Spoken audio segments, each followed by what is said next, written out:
Bonjour, je m'appelle Noémie Renard et je vais vous expliquer pourquoi il faut combattre la culture du viol. Noémie Renard, vous avez écrit ce bouquin, En finir avec la culture du viol. C'est quoi la culture du viol? En fait, une culture du viol, c'est une culture où les violences sexuelles sont fréquentes, mais demeurent impunies. On va assister à un renversement de culpabilité entre la victime et l'agresseur. La victime va être désignée comme responsable de ce qui lui est arrivé. Et enfin, je dirais que une culture du viol se caractérise également par des inégalités et par des hiérarchies qui en fait permettent l'émergence de ces violences. Pourquoi la France, c'est un pays où la culture du viol est, vous le dites dans votre livre, très présente, très forte? Eh bien, parce que déjà, il y a 90 000 femmes victimes de viol chaque année. Il y aurait entre 4 et 16% des femmes qui ont été victimes de viol dans leur vie. Et ça, c'est sans parler des agressions sexuelles. L'agression sexuelle, c'est 43% des femmes qui en auraient été victimes. Et au contraire, en fait, quand on regarde les condamnations pour viol, en fait, il y aurait que 2% des violeurs condamnés.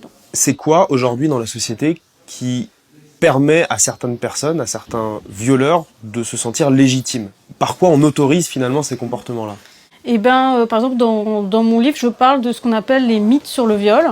Donc, ce sont des idées généralement fausses, mais qui sont quand même assez répandues et qui permettent de justifier les violences sexuelles. Par exemple, ça va être il s'est rien passé. Un vrai viol, c'est avec un couteau, une arme. Un vrai viol, c'est la pénétration du vagin ou de l'anus par un pénis. Alors, un viol commis avec un doigt ou par fellation, c'est pas un vrai viol. Il y a aussi comme quoi les femmes, elles aiment être violentées, elles aiment être forcées, ou une femme qui dit non, pense oui. En ayant ces idées reçues en tête, en fait, le violeur peut s'épargner une part de culpabilité. Souvent, quand les gens parlent d'un viol, parlent d'un violeur, on dit c'est un monstre. Et en fait, ce que vous expliquez dans votre bouquin, c'est que justement, c'est pas des monstres, c'est des gens qui sont dans la société et qui agissent comme ça parce que la société le permet, d'une certaine manière. Oui, exactement. En fait, c'est un des mécanismes de la culture du viol. Effectivement, c'est de présenter les violeurs comme des monstres, comme des fous. Des détraqués, quoi. Des détraqués, ouais. Voilà, des gens totalement différents de nous. Alors qu'en fait, dans 80% des cas, la victime connaît son violeur. La culture du viol,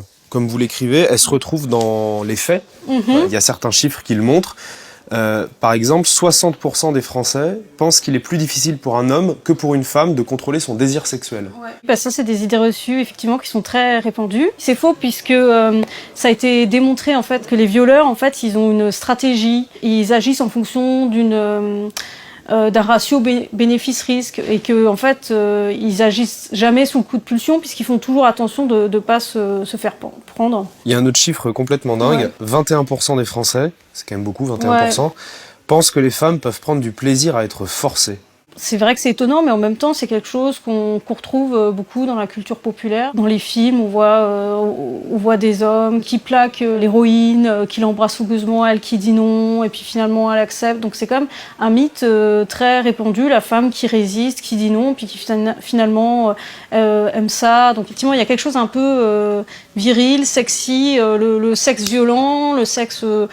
en fait, non consenti et quelque part érotisé, en fait. Dans votre livre, vous parlez notamment de ce que vous appelez la coercition graduelle au cours des interactions sexuelles. Qu'est-ce que c'est, ça? C'est en fait, en général, des violences sexuelles qui émergent pendant des actes sexuels qui ont été, on va dire, consentis. Moi, ce que j'ai le plus souvent vu dans les témoignages que j'ai récoltés, c'est des pénétrations anales non consenties, soit avec le doigt, soit avec le pénis. Donc la fille est d'accord, la femme est d'accord pour coucher avec l'homme, mais pas forcément pour une sodomie. Voilà, exactement. Ça peut être aussi d'autres choses, ça peut être par exemple des strangulations, des tirages de cheveux, donc c'est pas forcément strictement sexuel, mais ça peut être des actes un peu à connotation de domination et qui peuvent être très très mal vécus par les personnes parce qu'elles sont pas désirées en fait. Et je pense que c'est assez peu identifié comme forme de violence sexuelle parce qu'en général on dit bon, une interaction sexuelle elle est soit complètement consentie, soit absolument pas consentie, et il y a peu de nuances. Mais alors là, comment il faut procéder? Est-ce que c'est à la femme de dire, quand l'homme tente de dire non, ça c'est pas possible, ou est-ce que c'est à l'homme de demander avant? En fait, on ne devrait pas considérer que les femmes ou ou les hommes même, sont consentants par défaut. Quand on veut procéder à un acte, il vaut mieux être sûr que la personne soit d'accord avant. Mais ça va être super administratif, j'ai envie de dire, ça va être super... alors, est-ce que là, maintenant, donc là, on a couché ensemble, est-ce que là, maintenant, on peut... est-ce que je peux te mettre un doigt dans le cul? Est-ce que je peux te faire un cunilingus? Ça va donner lieu à des discussions un peu vachement administratives dans un cadre intime. Non, mais je pense que c'est culturel, qu'il y ait peu de verbalisation au cours de l'acte sexuel. Je pense que le consentement peut aussi s'exprimer par des gestes, par des sourires. Enfin, je pense qu'il y a aussi l'attitude de la personne. Pour certaines étapes, c'est nécessaire de demander avant. Et je pense qu'il vaut mieux être peut-être un peu anti-sexe que de risquer de violer une personne, quoi. Quelque chose qui arrive super fréquemment, je pense, dans un rapport sexuel, c'est par exemple la fessée. Ouais. Vous avez une relation consentie avec une femme ou avec un homme.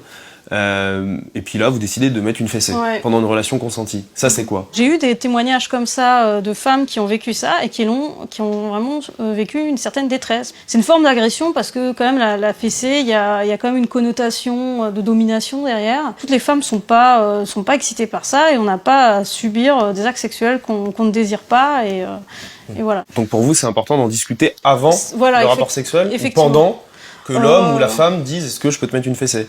Je pense qu'il vaut mieux en discuter, en tout cas avant de mettre la fessée, quoi. Dans tous les cas, que ce soit avant le rapport sexuel ou pendant le rapport sexuel, quoi. Il y a plein de gens qui vont dire, quand ils vont voir cette vidéo, ils vont dire oh, elle est chiante celle-là, elle veut tout nous casser. Je trouve que la fessée, c'est pas anodin. Est-ce que eux, ça leur plairait que tout d'un coup, ils sont en train de coucher et tout d'un coup, je sais pas, ils se prennent des fessées, ils se font étrangler, ils se font tirer les cheveux? Est-ce que ces hommes trouveraient ça agréable? Je suis pas sûre du tout. La critique qui est souvent faite au mouvement féministe, la critique un peu de bas étage, c'est des mal baisés. Elles font ça parce que elles sont mal baisées, elles sont aigries, elles sont frustrées, donc elles ont décidé de nous faire chier. Qu'est-ce que vous répondez à ces gens-là? Cette idée de mal baiser, c'est qu'en gros, ça donne l'impression qu'en fait, en baisant bien les femmes, on les domine. Donc c'est toujours un lien entre la sexualité et la domination, quoi. Bon, après, je pense pas que les féministes aient une vie sexuelle moins épanouie que les autres, voilà, quoi. S'il y avait aujourd'hui une chose à faire dans l'immédiat pour essayer de lutter contre cette culture du viol? Chacun à notre niveau, c'est déjà d'être empathique envers les victimes, les écouter, être de leur côté. Et je pense qu'il faut faire très attention aux conflits de loyauté qu'il peut y avoir avec les agresseurs, parce que très souvent, si on connaît la victime, on va aussi connaître l'agresseur. Donc, se mettre du côté de la victime.